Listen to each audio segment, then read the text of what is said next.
another secret. You want to know how to get the toxic slime rifle? Well, that's easy. I don't have it yet, but I'm not gonna buy it. Next up, I'll show you how to get the sheriff pistol. Okay, so basically what you're gonna do is type in the code 333.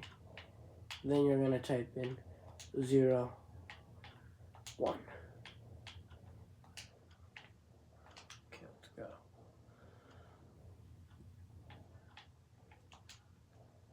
So yeah, it's basically like a parkour thing.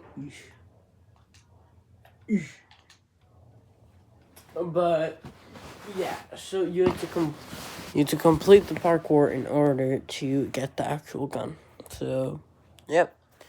More the top comment, I will do, but I'll probably do the sheriff